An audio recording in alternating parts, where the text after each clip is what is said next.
Recording in progress.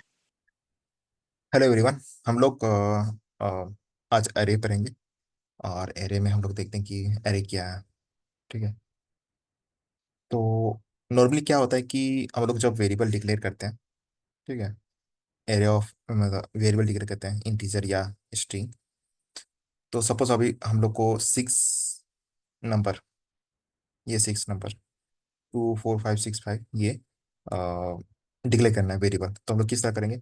Int to num1 num2 num3 4 5 इसकी जगह कुछ भी लिख सकते हैं। मैंने num1 num2 3 4 5 लिखा है। ठीक है। तो इस तरह हम लोग डिग्री करेंगे। अगर ये 6 ना हो के 100 होगा तो फिर 100 टाइम इसी तरह लिखना होगा। तो 100 टाइम इस तरह लिखना एक तरह का कॉम्प्लेक्स हो जा रहा है चीजें। बार बार एक ही चीज लिखना, ठीक है, सिर्फ वैल्यू चेंज हो रहा है, दिमाग खराब हो जाता है। तो इस चीज को सॉर्ट किया जा रहा है। ठीक है। अब जैसे कि सपोज स्ट्रिंग लिखा हुआ स्ट्रिंग है, 6 स्ट्रिंग है। सपोज 6 स्ट्रिंग है। यहाँ पर मैंने AGSJRZ लिखा हुआ, किसी का नाम है सपोज। तो अगर 6 लिखना है तो मैंने इस तरह लिख दिया, बट सपोज 100 लिखना है या उससे ज़्यादा लिखना है तो फिर इसी तरह और भी ज़्यादा स्ट्रिंग 100 हो जाएगा।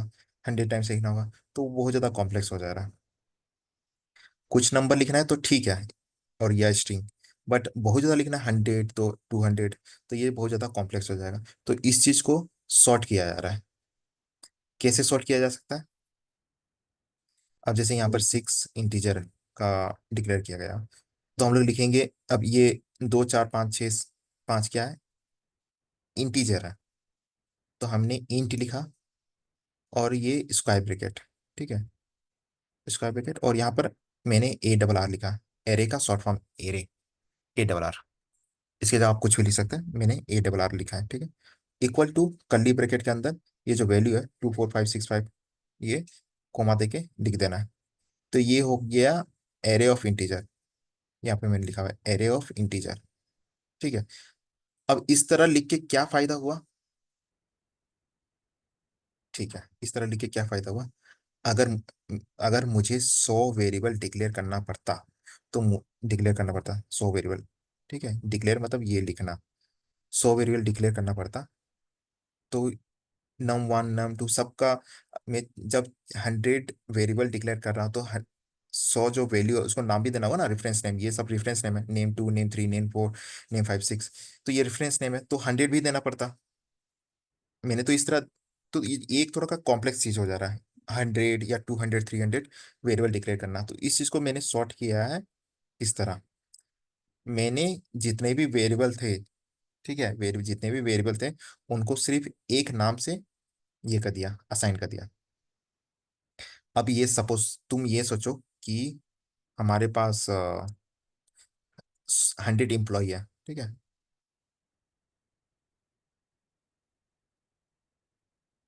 देखो जो मैं कॉन्स्टेंट बता रहा हूँ वो नंबर के लिए भी एप्लीकेबल है और स्ट्रिंग के लिए। सपोज करो हमारे पास 100 एम्प्लॉय है, ठीक है, 100 एम्प्लॉय है। तो मैंने सबका नाम लिखा। 100 एम्प्लॉय है तो मैं सबका नाम रजिस्टर कर रहा हूँ कॉपी में।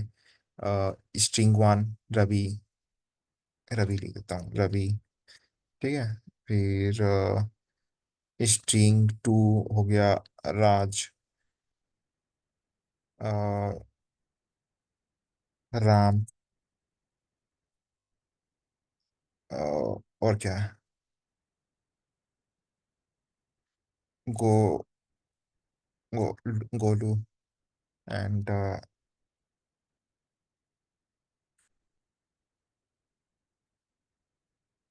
साम,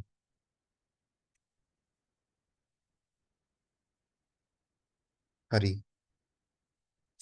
तो सपोज STR1 इतना, मतलब मैंने 6 एम्प्लॉय का नाम इस तरह कर दिया, बट मुझे अगर 100 लिखना पड़ता, ठीक है, 100 मैंने एम्प्लॉय का नाम लिखा है तो उसका रेफरेंस नेम भी रहेगा। 100 एम्प्लॉय है जिसका खुद का नाम है, ठीक है, और उसका एक रेफरेंस नेम। तो मुझे 100, मेरे सपोज मैं एक कॉन्ट्रैक्टर हूँ और मैंने हायर हायर किया है 100 एम्प्लॉय। अब 100 एम्प्लॉय को मुझे हर सबको रेफरेंस नेम से बुलाना पड़ेगा। स्ट्रिंग 1 आओ, स्ट्रिंग 2 आओ, 3 तुम भी आओ, 4 5 6 7 8 9 10 सब आओ। ठीक है। और बाई मिस्टेक कोई नंबर किसी का रेफरेंस नेम छूट जाता है, मैंने बोला नहीं, तो वो नहीं आएगा। ठीक है। तो ये थोड़ा कॉम्प्लेक्स हो जा रहा। तो मैंने क्या किया, मैं चाहता हूँ कि मैं 100 बार क्यों बुलाऊं सबको, स्ट्रिंग 1 आओ, 2 आओ, 3 आओ, स्ट्रिंग 4 5 6 आओ, इस तरह। ठीक है। हर सबको आओ। तो एक तो मेरा गला बैठ जाएगा 100 आदमी को बुलाने में। तो मैंने क्या किया, मैंने एक एक ही नाम से, ठीक है, एक ही नाम सबको दे दिया। रवि, राज, राम, गोलू, सबको एक ही नाम दे दिया। क्या हुआ कि जितना भी, कहाँ गया, जैसे यहाँ पर मैंने सिर्फ 3 लिया, ठीक है। तो जितने भी मेरे एम्प्लॉय थे, सपोज यहाँ पर 100 है, मैंने 3 ही लिया, बट सपोज करो 100 है। तो मैंने जैसे रवि, राम, राज है, तो सबको मैं बुला रहा हूँ, मुझे सबको बुलाना है।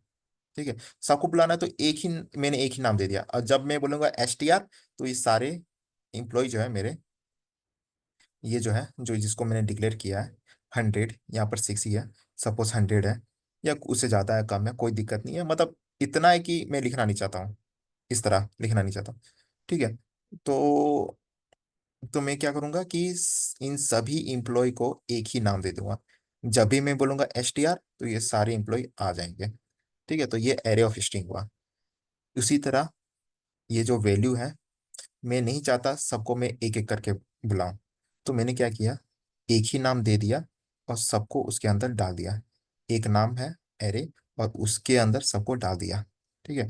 और जब भी मैं AR बुलाऊंगा एरे, ये, तो ये सारे नंबर आ जाएंगे। जब भी मैं ये STR बुलाऊंगा, तो सारे एम्प्लॉय आ जाएंगे।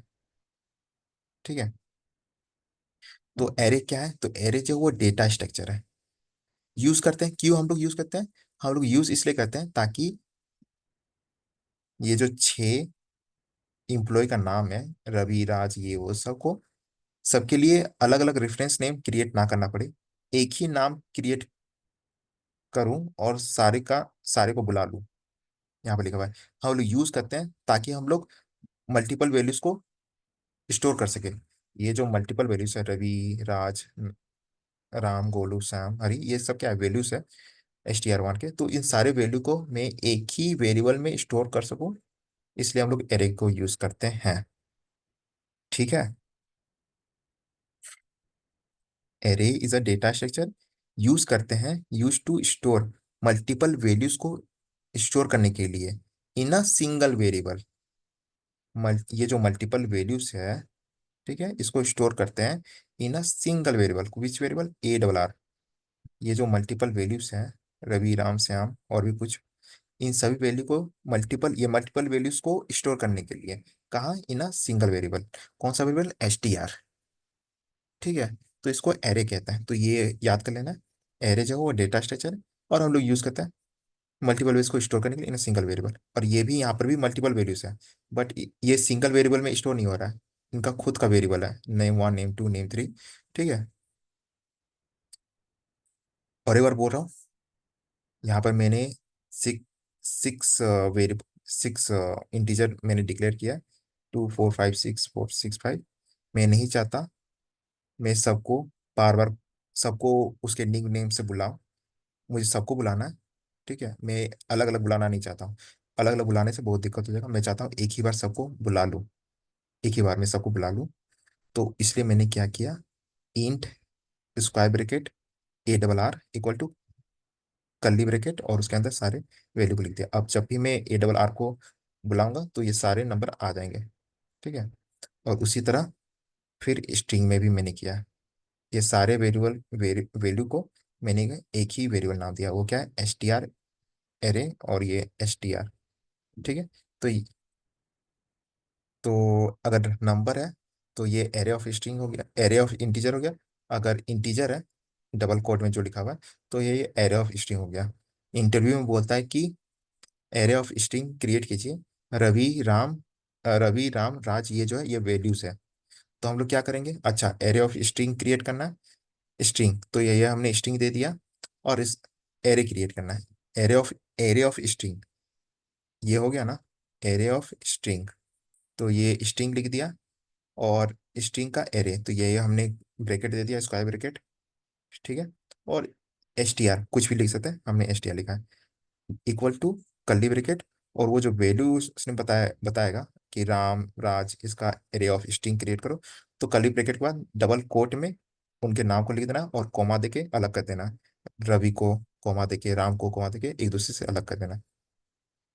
इंटरव्यूअर बोला कि एरे ऑफ इंटीजर क्रिएट कीजिए, तो हमने एरे ऑफ इंटीजर, ठीक है इंटीजर, तो हम लोग यहाँ पर इंट क्रिएट करेंगे, इंट लिखेंगे, इस ब्रैकेट देंगे, ब्रैकेट देना नेसेसरी है, उससे ये पता चल रहा है कि हम लोग एरे ऑफ इंटीजर क्रिएट कर रहे हैं, ठीक है। और ये फिर ए डबल आर कुछ भी लिख सकते हैं, मैंने ए डबल आर लिखा है, इक्वल टू कर्ली ब्रैकेट, दोनों में से ही है, सिर्फ ये जो यहाँ पर मैंने इंट लिखा है क्योंकि इंट क्रिएट कर रहे हैं, यहाँ पर स्ट्रिंग लिखा है क्योंकि हमने स्ट्रिंग क्रिएट कर रहे हैं, ठीक है। और उसी तरह कर देना है, ये हो गया। अभी के लिए बस इतना ही समझना है, ठीक है। Thank you, bye bye.